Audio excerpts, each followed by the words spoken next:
శ్రీనివాసరెడ్డి గారు ఆన్సర్ చేస్తారా? కొన్ని ప్రశ్నలు రైజ్ చేశారు సప్తగిరి ప్రసాద్ గారు, రజనీ గారు. అమ్మో, నేను చాలా అన్ని చోట్ల గారు గారు అని అన్నానండి. ఎక్కడన్నా తప్పుగా అంటే మాస్టర్ గారు బాధపడద్దని చెప్పండి. సో అదే లేదు, అమ్మ అన్నదే తప్ప మీరు ఏం తప్పనలేదు. అమ్మ అనే ఆడపిల్ల అన్నట్టుగా అంటే ఈ రోజుల్లో ఏంటంటే కానీ మీకు భలే కోపం వచ్చింది మాస్టర్. రాకుండా ఎట్లుంటదమ్మా, ఎందుకంటే అది తప్పు కదా. ఎందుకంటే మీరు నాకు తెలుసు మీది గుంటూరు, మీరు ఒక విద్యా సంస్థలో పనిచేశారు. ఆ విద్యా సంస్థకి నాకు లింక్ ఉంది, నాకు తెలుసు మీరు ఎవరో తెలుసు. మీది గుంటూరే, వాళ్ళది గుంటూరే. సరే, నేను ఎందుకంటే మా ఆడపిల్ల అంటే మాకు గౌరవం ఉంటది కదా, ఉండాలిగా. ఎవరికైనా సరే మాకు ఆడపిల్ల అంటే గౌరవం ఉంటది. ఓకే. తర్వాత ఎందుకంటే ఆమె వాదం ఇప్పుడు పార్టీకి బలంగా వాదం వినిపించుకోవడంలో తప్పు లేదు. వైఎన్ఆర్ నరసింహరావు గారు, నేను ఏమంటున్నానంటే ఇప్పుడు షర్మిల సినిమా అయిపోయిందండి. షర్మిల ఏంటంటే అక్కడ ఉత్తరాంధ్ర నుంచి బయలుదేరి చిత్తూరు దాకా వచ్చేస్తే ఒక్కదారి తిరగబడిపోద్ది అన్నారు. షర్మిల సినిమా అయిపోయిన తర్వాత అక్కడ ఏమి కదలలేదు.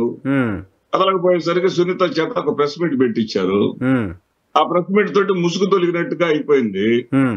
జగన్మోహన్ రెడ్డి గారిని వీళ్ళు ఏమి చేయలేరు అనేది చాలా చాలా స్పష్టంగా అర్థమైపోయిన తర్వాత ఈ కొత్తగా ఈ పీకేని తీసుకొచ్చారు. ఈ పీకేని తీసుకొచ్చి నువ్వు తొందరగా స్టేట్మెంట్ ఇవ్వయ్యా బాబు, ఎందుకంటే నేను ఎందుకంటున్నానంటే నా దగ్గర ఆధారాలు ఉన్నాయన్నమాట. ఆగస్టులో ఆయన వచ్చినప్పుడు ఎవరి ఫ్లైట్ లో వచ్చారు సార్? ఎవరు సార్ తీసుకొచ్చింది? సీఎం రమేష్ గారు సార్. చాలా మంది వాడుతుంటారు ఫ్లైట్, అది ఆయన లేదండి, ఆ ఫ్లైట్ లో వచ్చాడు. తర్వాత మీకు నేను డాక్యుమెంట్స్ కూడా వాట్సాప్ చేస్తాను. వాళ్ళిద్దరి మధ్య ఒప్పందాన్ని కూడా నేను వాట్సాప్ చేస్తాను. ఆయన తెలుగుదేశం పార్టీకి స్ట్రాటజిస్ట్ గానే పనిచేస్తున్నాడు. నేరుగా పనిచేస్తే వ్యతిరేక ఫలితాలు వస్తాయని చెప్పేసి ఈ విధంగా జనరల్ స్ట్రాటజిస్ట్ గా మాట్లాడితే మీకు లాభం ఉంటుంది అని చెప్పేసి మాట్లాడుతా ఉన్నాను. ఇందాక చెల్లెమ్మ ఏమంటుందంటే ఎక్కడ పెట్టారు, ఎక్కడ దాచిపెట్టారు ఈ డబ్బులన్నీ తినేశారు కదా అని చెప్పేసి అన్నారు. 5,124 కోట్ల రూపాయలు ఒక ఇసుక నుంచి సంక్షేమ ఫలాలకు మేము అందిస్తా ఉన్నాం. అదేవిధంగా ఇండస్ట్రీస్ వచ్చేసి పెద్ద ప్రాజెక్టుల విషయానికి వద్దాం. చంద్రబాబు గారి హయాంలో 214 ప్రాజెక్టులు వచ్చినాయి. మా హయాంలో వచ్చింది 127. నిజాయితీగా ఒప్పుకుంటాను నేను. 214 చంద్రబాబు హయాంలో వచ్చింది. మీరు గూగుల్లో చెక్ చేసుకోవచ్చు. నేను అబద్ధం చెప్పాల్సిన అవసరం నాకు లేదు. అయితే వాటి మౌఖిక విలువ, చంద్రబాబు హయాంలో వచ్చినటువంటి మౌఖిక విలువ 59,000 కోట్ల రూపాయలండి. జగన్మోహన్ రెడ్డి గారు హయాంలో వచ్చినటువంటి వాటి మౌఖిక విలువ, పెట్టుబడుల యొక్క మౌఖిక విలువ 71,000 అండి. అప్పుడేమో చంద్రబాబు హయాంలో వచ్చినటువంటి ఉద్యోగుల సంఖ్య 60,000 మందికి ఉద్యోగ అవకాశాలు వచ్చినాయి. ఇక్కడ 84,000 మందికి ఉద్యోగ అవకాశాలు వచ్చినాయి. ఉద్యోగం ఇస్తేనే చక్కగా చెల్లెమ్మ కథలు చెప్పారు ఇందాక. ఉద్యోగం వస్తేనే అని చెప్పారే. 34,000 ప్రొఫెసర్ గారు, మన సప్తగిరి ప్రసాద్ గారు, 34,000 క్యాంపస్ సెలక్షన్స్ సగటున చంద్రబాబు హయాంలో అయితే జగన్మోహన్ రెడ్డి గారు ముఖ్యమంత్రి అయిన తర్వాత సంవత్సరానికి 1,20,000 క్యాంపస్ సెలక్షన్స్ జరుగుతా ఉన్నాయండి. వీళ్ళేంటంటే ఏమి కనపడ వాళ్ళకి, ఏ రాష్ట్రంలో వచ్చినాయండి ఉద్యోగంలో జరుగుతున్నటువంటి డెవలప్మెంట్ ఏమి కనపడదు వాళ్ళకి. వాళ్ళేంటో ఏదో ఒక లోకంలో జీవిస్తూ ఉంటారు. వాళ్ళకి నచ్చిన పత్రికల్లో చదువుకొని ఓహో ఇదే జరుగుతుంది కావాల్సి అని చెప్పేసి అనుకుంటా ఉంటారు తప్ప స్ట్రాటజీస్ లో కానీ, నిజాల్లో కానీ, ఇండెక్స్ లో కానీ వాళ్ళు వెళ్ళరండి. కాదు ఒక పొలిటికల్ కామెంట్ సార్. ఇక్కడ ఇప్పుడు సునీత గారు ఢిల్లీలో ప్రెస్ మీట్ పెట్టారు, అయిపోయింది అంటారు. ఢిల్లీలో ప్రెస్ కాన్ఫరెన్స్ పెట్టి ఆమె మాట్లాడిన మాటల్ని పట్టించుకోవాల్సిన అవసరం లేదా శ్రీనివాస్ రెడ్డి గారు?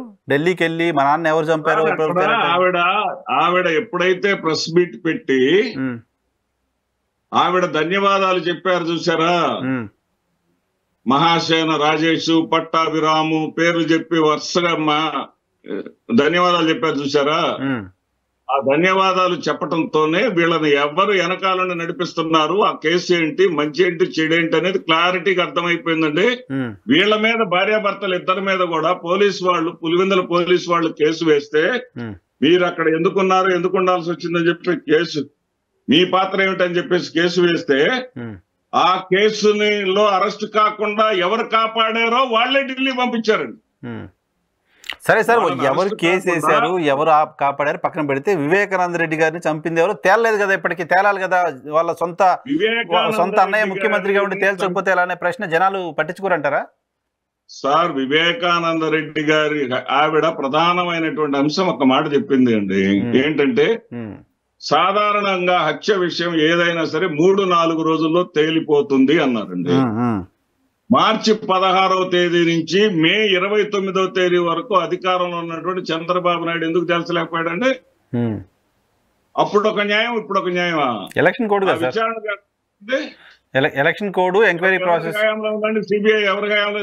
సిబిఐ అనేది కేంద్ర ప్రభుత్వ హయాంలో ఉంటుంది, వాళ్ళ చేతుల్లో ఉంటుంది. ఎక్కడ జరుగుతుందండి విచారణ? ఆంధ్రప్రదేశ్ లో జరుగుతుందా? చంద్రబాబు నాయుడు గారి సూచన మేరకు ఏదో పిటిషన్లు వేసి తెలంగాణకి మార్చుకున్నారు. అది తెలంగాణ హైకోర్టుని అడగండి, సిబిఐని అడగండి.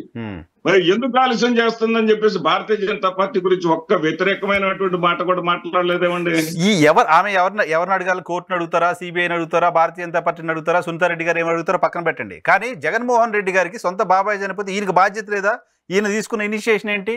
ఈయన చేసిన ప్రయత్నం ఏంటి? జగన్మోహన్ రెడ్డి గారికి బాధ్యత ఉన్నది మీరు అనేది నేను అంగీకరిస్తా. జగన్మోహన్ రెడ్డి గారిని కాదని పక్క రాష్ట్రానికి వెళ్ళిపోయిన తర్వాత, సెంట్రల్ గవర్నమెంట్ కి కేసును అప్పచెప్పిన తర్వాత జగన్మోహన్ రెడ్డి గారికి ఎట్లా జోక్యం చేసుకుంటారు దాంట్లో అంటున్నాను. నేను అడిగే పాయింట్ మీకు అర్థం కావట్లా.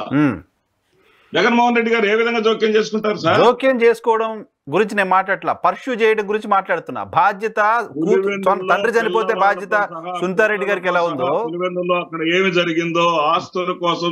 ఇప్పుడు ఎవరైతే సార్ అక్కడ నారాసుర రక్త చరిత్రని సాక్షి పత్రిక రాసిన వెంటనే అయ్యయ్యో ఎక్కడ మాకు డ్యామేజ్ జరిగిద్దో అని చెప్పేసి ఆ యొక్క వివేకానంద రెడ్డి గారి రెండవ సంబంధం గురించి, ఆ ముస్లిం మహిళ కూతురు వయసు ఉన్నటువంటి ముస్లిం తోటి తనకి వివాహం అయిందనేటువంటి విషయాన్ని బయట పెట్టింది ఎవరంటే?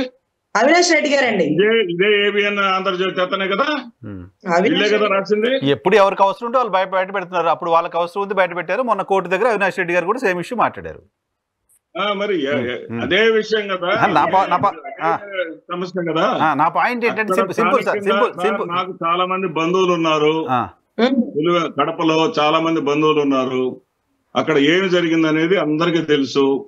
కేవలం ఆస్తుల కోసం, ఆస్తులను కాపాడుకోవటం కోసం ఆ కుటుంబంలో అంతర్గతంగా జరిగినటువంటి ఒక ఘోరమైనటువంటి సంఘటన. సరే, అది మీకు తెలుసు. రాష్ట్ర ప్రజలంతా నమ్మే పరిస్థితి ఉంటుంది. సొంత చెల్లి వచ్చి నమ్మబట్టే 2019లో మాకు ఓట్లేశారు. ఇప్పటికి కూడా అదే పట్టుకొని అలాడబడుతున్నటువంటి వీళ్ళకి మరింత బుద్ధి చెప్తారు. అలాడబడుతున్న వీళ్ళకి భారీ స్థాయిలో బుద్ధి చెప్తారు. శ్రీనివాస్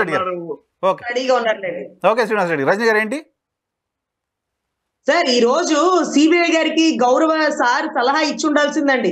నారాసుర రక్త చరిత్రని పేపర్ లో రాసిన సిబిఐ వాళ్ళు ఒక్కసారైనా చంద్రబాబు గారిని ఇంట్రాగేషన్ పిలవలం. మరి ఏంటో మాకు తెలియలా. తర్వాత అవినాష్ రెడ్డి గారు ఇచ్చిన స్టేట్మెంట్ ఏనండి, మా బాబాయ్ మంచి ఆయన అనుకున్నాను, తర్వాత ఇలా చేశారని మాకు అప్పుడే తెలిసింది అన్నారు. ఒక కన్ను ఈ కన్ను ఆ కన్ను అన్నారు.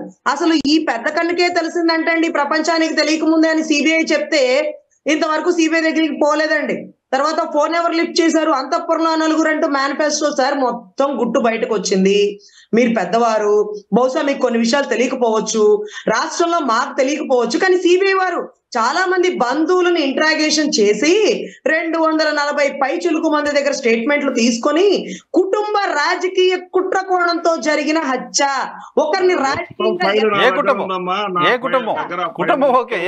అవినాష్ రెడ్డి కుటుంబమా, సునీతారెడ్డి కుటుంబమా? పేజీల ఫైలు నా దగ్గర ఉంది. 600 పేజీలు వాళ్ళు ఇచ్చినటువంటి సిబిఐ వాళ్ళు ఇచ్చినటువంటిది మొత్తం ఫైల్ నా దగ్గర ఉంది. ఎక్కడ కూడా రాజకీయ ప్రమేయం మాట సిబిఐ వాడలేదు. చూపించండి, మీ దగ్గర కూడా ఉంటది కదా, మీరు కూడా లాయర్ గారు కదా, మీరు ఒక లైన్ లో చూపించండి. ఏ రకంగా రాజకీయంగా చంపాల్సినటువంటి ఒకవేళ మీరు అనుకున్నది రాజకీయంగా ఆయన ఏదో హత్య చేశారు అనుకుంటే ఆయన్ని గొడ్డలతోటి ఆ రకంగా కిరాతకంగా నరకాల్సిన అవసరం ఉందా? రాజకీయంగానే మనిషి నటు తొలగించుకోవడానికి మార్గాలు ఉండవా? చెప్పేనైనా నమ్మాల, ప్రజలు right right right okay okay వదిలేద్దాం నమ్మాలి. ఓకే ప్రసాద్ గారు